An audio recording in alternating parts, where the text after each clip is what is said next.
Well, welcome to Modern Church History. Today in Modern Church History class, we're going to look at the life of Jonathan Edwards, and Edwards as a student at college. We're going to find out that he went to a college in a very strange situation. Yes, he went to Yale, but it isn't quite the Yale that we know today. It wasn't a prestigious Ivy League college.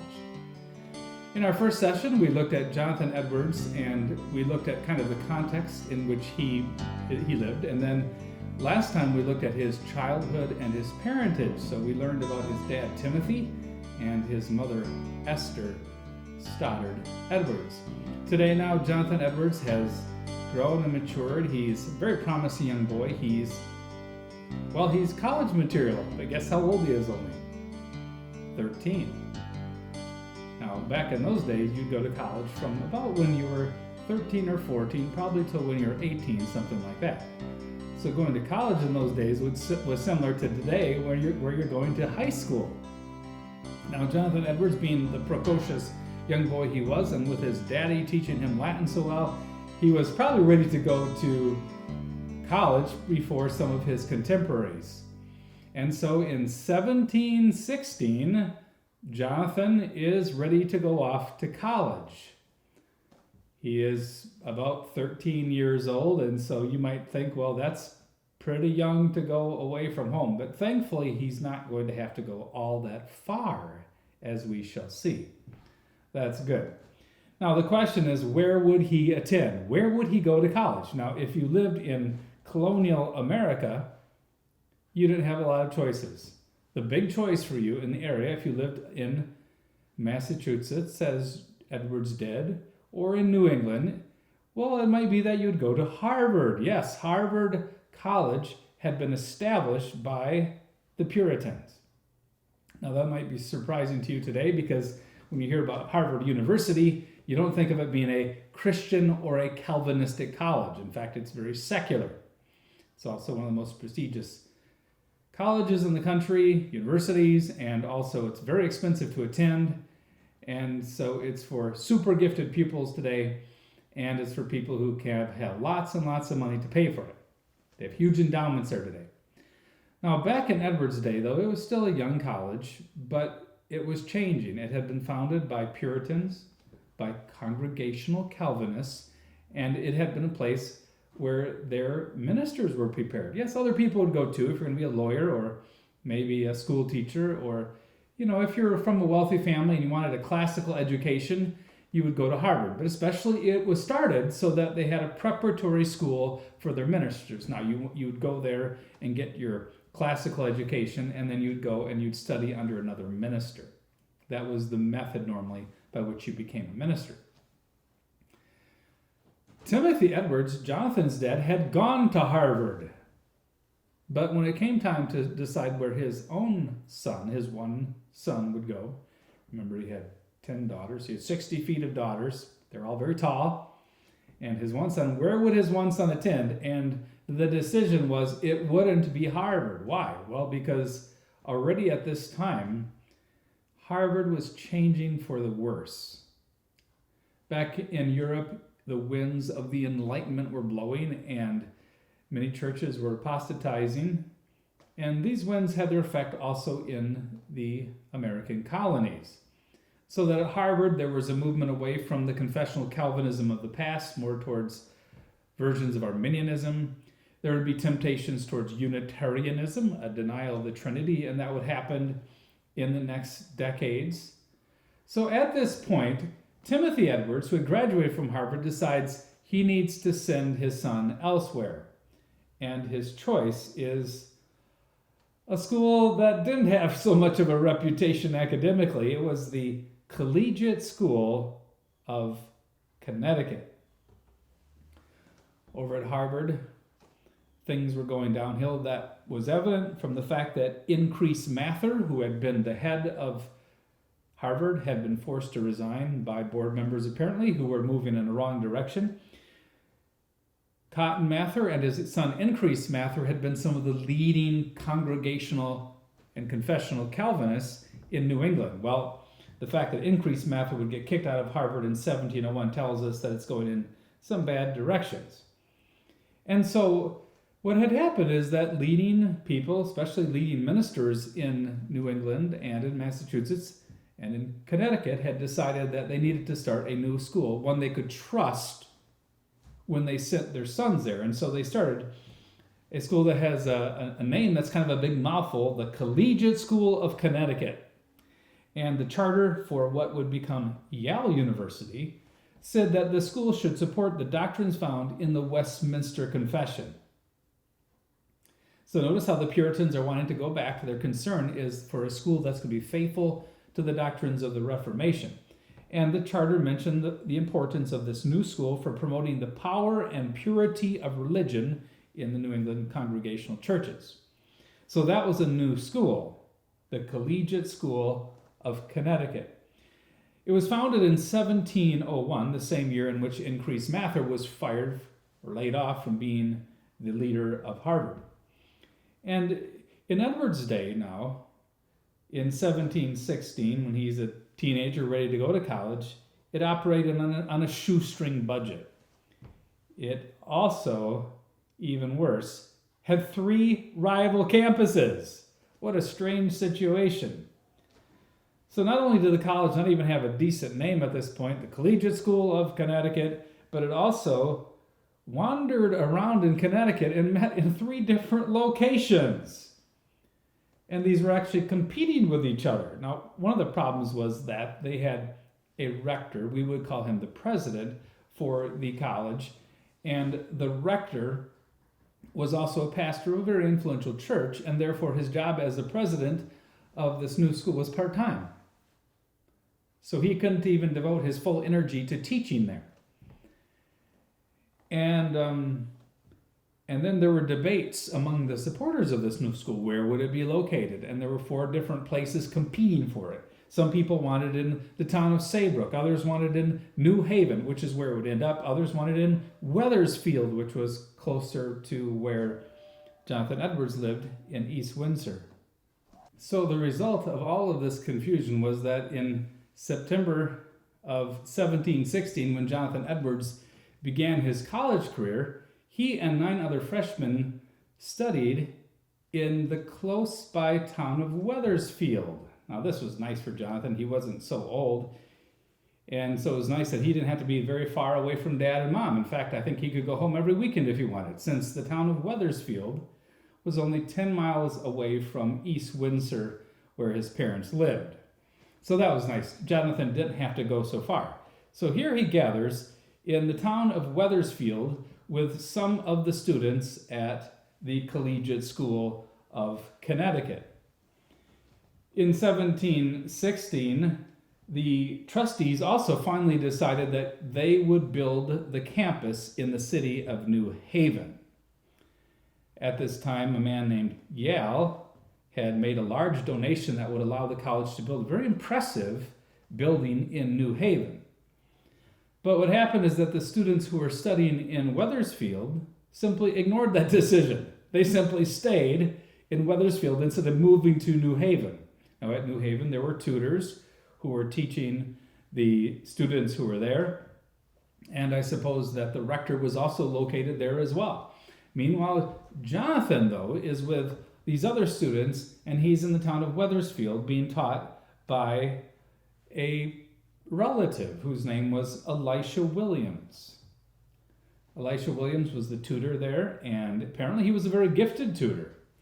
In fact, it is kind of remarkable to me that Jonathan is going to college for his first year, in a little town, in the middle of nowhere, kind of.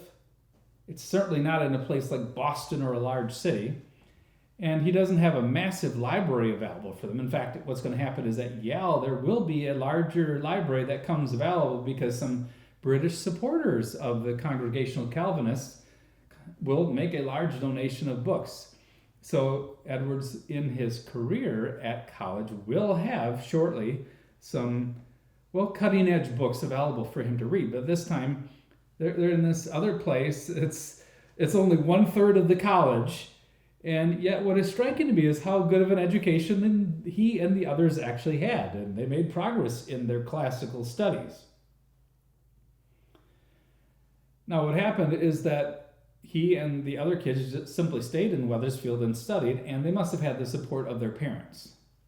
Not only the support of their parents, but probably the support of other ministers in the area who felt that it was better for them to stay in Wethersfield and study. Now, the reason for that is because the tutor or the rector who was over in New Haven, where the college would end up, was a guy named Samuel Johnson. Well, the problem is that there was a sense among some of the ministers and the students as well that Samuel Johnson actually didn't love the doctrines of the Reformation, that he was weak on the doctrines of grace. And in fact, time would show that he was. And he would later on leave the Congregational Calvinistic churches in order to join the Church of England, which was a very controversial thing for someone who had been a Puritan to do. And you see, the Anglican Church would allow great latitude in doctrine. So you could believe in Arminianism, you could even be a Unitarian, you could believe all kinds of strange things, be heterodox, and that was fine in the Anglican Church at that time, as it is today. Well, what happened is that in 1718, so that's 2 years after Edwards has been going to college, the legislature steps in. And the Connecticut legislature makes a decree that all the students need to go to New Haven. That's where the college is going to be. So what happened is that Jonathan and the other students in Wethersfield did actually make the trip to New Haven and started to go to school there. So they had to leave Elisha Williams, a very gifted tutor, behind, and now they're studying under this heterodox Samuel Johnson. And guess what? It only lasted a month. After 1 month, the students were so disgusted with this Williams and with his theology that they left. And they went right back to Wethersfield again and continued their studies under Elisha Williams. Now, it would take a little time yet, and then there was a change in the rector in New Haven. What happened is that the trustees removed Samuel Johnson, and they replaced him with a guy named Timothy Cutler. Now, that would have some big repercussions a few years down the line, when I'm going to tell you what happens with Timothy Cutler, who becomes now the president or the rector of what's going to be Yale University on their new campus. And they had a very, very impressive new building on that campus. Now, this Timothy Cutler is going to be a guy who's a very effective teacher. He's in his 30s, and he's someone who's going to be very effective, and the students will like him. But what was going to happen is that he is going to also, in a dramatic move, leave the Puritan churches, the Congregational churches, and in the view of the Puritans, apostatize to the Anglican Church. But this did allow Edwards and the other students to all move to New Haven, and so now you have all the students for once, finally, together studying on one campus. Now, what did Jonathan Edwards study? I mean, what are you studying if you're 13 years old in the United States today? Well, in his first year of college, Edwards would have been studying especially languages, Latin, Greek, and Hebrew. Now, already his dad had really tried to hammer Latin into his head, and so he came with a pretty good ability to read in Latin already at age 13, but he would have, once again, continued his readings in Latin in order to read classic literature, but also to read theology, because how did Edwards in his lifetime read, for example, Peter Mastricht's dogmatics? How did he read Turretini's dogmatics? Well, he had to read them in Latin. Latin was the language of the post-Reformation ministers and professors, and so it was sort of the language of the learned. So he would have continued his study of Latin, and he also now, as a ministerial student especially, would have learned Greek. Although even if you weren't a ministerial student in those days, you would also learn Greek so you could read the Greek classics. And he also studied Hebrew as well. Now, during his second year, he would have turned to the study of natural philosophy. We would call that today science. And then in his third year, they would have focused on arithmetic, geometry, and astronomy, among other things. And then during his senior year, he would have gone back over some of the things he had covered in earlier years.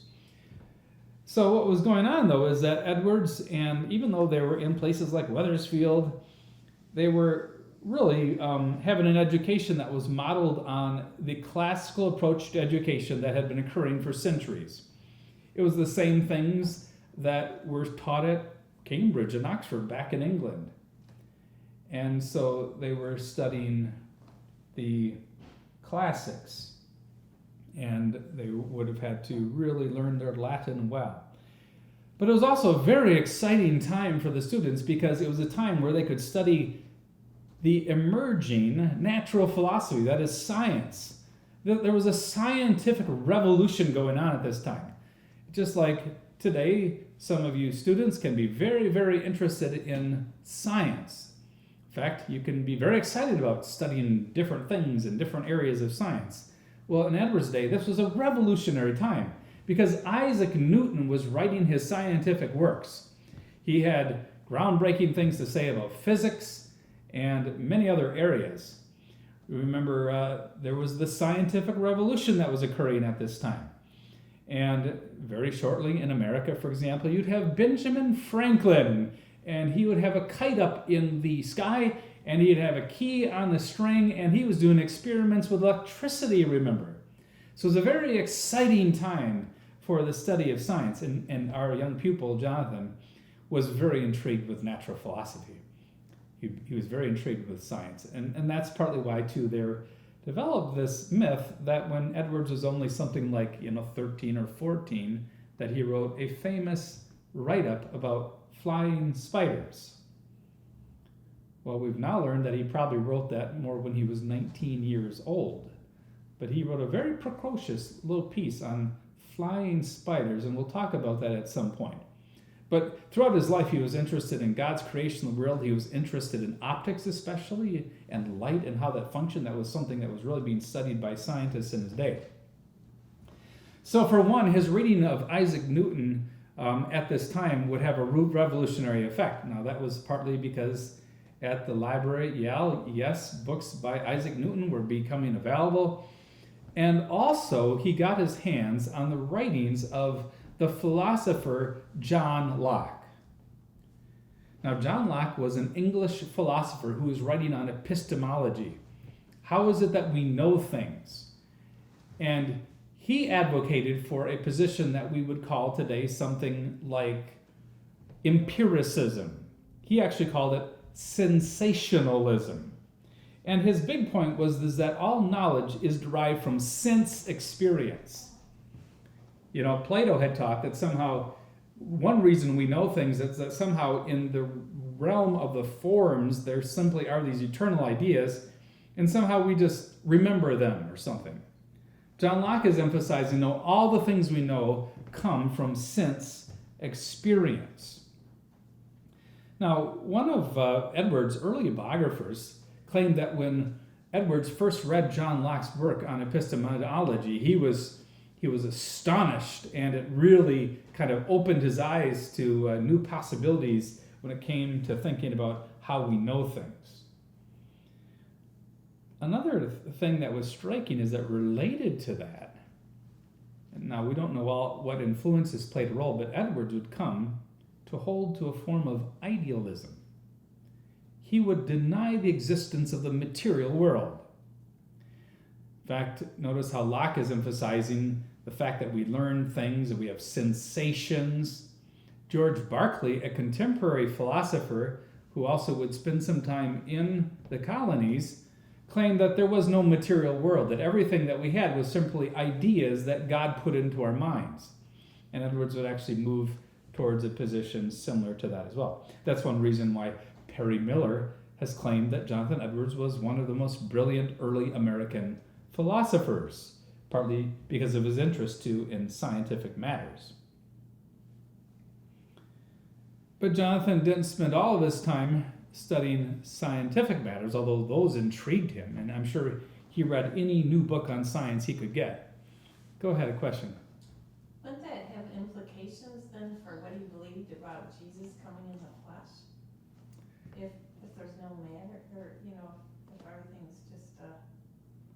So the question is, well, what implications would this have for the fact that Jesus came in the flesh if there is no material world? And I think, yes, that certainly is a problem.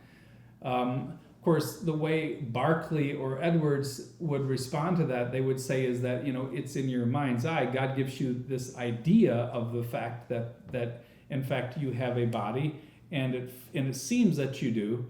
But I guess what they would say is that people experience Jesus as having a body, but in the end, everything is in your mind. But you're right, that's part of the problem. I mean, famously, one of George Berkeley's opponents, made the point, well, if this rock has no material being, well, then kick the rock. Doesn't it hurt your foot when you kick it? But even there, Berkeley would claim, well, no, God simply has ordered it so that when you kick this thing in front of you, in your mind, it seems as if, pain is occurring. Then it would also deny the creation. And Edwards held to a problematic view connected to that. He believed in continual creation. So he believed that from second to second, God was continually recreating the world by giving everybody this sense of what is going on around them. And I think a better view, of course, is to say that no, creation is something that has occurred once, during the first 6 days of creation, and now God simply providentially upholds the universe. And of course, the grain of truth in Edwards' thought is that it's true that, of course, God is upholding and governing the entire universe from second to second, as it were. If God had first made things like trees and animals, though, before he made humans, then there would have been no human mind to imagine those. But it would have existed in the mind of God, and the mind of the angels would be the position of Berkeley, for example, probably. Yeah. All right, so that was one thing that Edwards' view, his idealistic view of the nature of reality, was impacted, though, by John Locke and by some of his contemporaries who were thinking about matters of epistemology. Now, what I was saying is that, Edwards was not only interested in natural philosophy, in science, but also he was very interested in the Bible. Of course, during this time period, he was a serious student of the Bible. He is also reading in Christian theology as widely as he can. Now, remember, books were not nearly as available back in those days. You would not have found a single Puritan minister, for example, that would have a library the size of my library. Books were very expensive, and so they were rare. And so Edwards would sometimes have to, ask to borrow books from people. So it was, but whenever he could find good books on Christian theology, he would read them. So he was reading things like John Calvin's writings, which were available. He was reading John Owen, the great Puritan. He was reading William Ames. In fact, he really liked William Ames' Marrow of Divinity. And he probably read Peter Maastricht's 4-volume work as well at this time, if not a little bit later. So he was reading in Christian theology, and he was growing as a student. Some of his peers were clearly just monkeying around at college. They had a dad who was a farmer, and he was wealthy enough to send them to college. And they were there to have a good time. And whatever reading they did was probably because, it was required of them by their tutor or by the rector. But for Edwards, he's reading widely, anything he can get his hands on. So he's reading outside of his normal class assignments. Now, during this time, Edwards also had some physical problems. In fact, he would be plagued by sickness throughout his life. Some people, in fact, later on, when he was in his 30s or 40s, thought that he probably won't live much longer. But he had pleurisy, and he became so sick that he thought he might die, and that scared the daylights out of him, because at this time, as a Puritan who had been raised by his father, he thought that he was unconverted, and he was fearful of dying unconverted and being punished forever. And so he really faced the issue of, am I saved? Now, what is striking to me is the spiritual struggles he experienced at this time. Now, it's interesting that a biography of Edwards very quickly becomes an intellectual biography. Now, there are certain things in his life going on. For example, towards the end of the time that he's going to college as an undergraduate, and then later on when he works on his master's, what's going to be happening is that he's going to meet a young girl who lives in New Haven, Sarah Pierpont, and he's going to apparently fall in love with her. But we know very little about all that. We know very little about any dating or how that all happened. But what we do know from his writings are things about where his mind was, what he was thinking, how he was growing, and about his spiritual struggles especially. Because when he was a college student and he began keeping a diary. Now, Edwards came from a ministerial family. His dad was a very pious and you might almost say stern Puritan type of pastor. But in that home, there was godliness and there was discipline. And so I think it was a bit of a shock to his system to arrive at college. For example, when they're at New Haven now and the whole college is there, and for him to suddenly be living in the environment that he was. I mean, back at home, he was with Dad and Mom, Timothy and Esther, and with his 10 sisters. And his sisters would become renowned for their godliness. I mean, some of them were very spiritually minded from their youth even, from their childhood even. And so suddenly now he's rubbing shoulders with guys who are the future ministers in Connecticut and Massachusetts, but also other guys just going to college for different reasons. And wow, it was rough. Plus, Edwards, apparently at this age already, is very introspective. You know what that means? An extrovert is someone who, their battery gets charged if they can talk to other people. It's the kind of person who can just talk to anybody. In order to be an effective politician, often you have to be an extrovert. Well, Edwards was an introvert. An introvert is someone whose batteries get charged when they have time to be alone, to be quiet. And Edwards, later on as a minister, he's not the kind of guy who could just, go to a local pub in town, for example, and just be in the center of attention and be just chatting things up with everybody. He was an introvert, and even as a student, I think that was the case. Plus, he was quite serious as a student already. I think when his peers saw him, they thought, wow, look at that little man. Edwards was quite serious and mature and spiritually minded, far beyond most of his fellow peers. Remember, these kids are teenagers. They're 15, they're 16, they're 17, and they're 18. And so Edwards didn't seem to fit in with them so well. He certainly wasn't the kind of man who's like the big man on campus, the kind of guy who's a born leader, and you see that, he shows up on campus, and he's very outgoing, and he's got all these buddies, and they're kind of following his lead. That wasn't the case. A couple of events from Jonathan Edwards' time as an undergraduate give us a little bit of a window into his character at that time. One is an unfortunate circumstance where his uncle decides that Edwards should room with a very immature cousin, and that didn't end so well. And then also what strikes us is how Edwards was different from most of his peers. In fact, when his peers didn't like the food on campus, they went on strike. And Edwards writes home and tells his dad about that and about his non-involvement. But especially next time, we want to look at Edwards' spiritual quest. I think from Edwards' perspective, that was the big thing during his college career, and it would kind of reach its apex when he was a master's student. Yet still a young man, only 18 and 19 years old as he worked on his master's thesis, he undergoes really a spiritual transformation and a theological transformation as well. We'll turn and we'll look at that in our next video.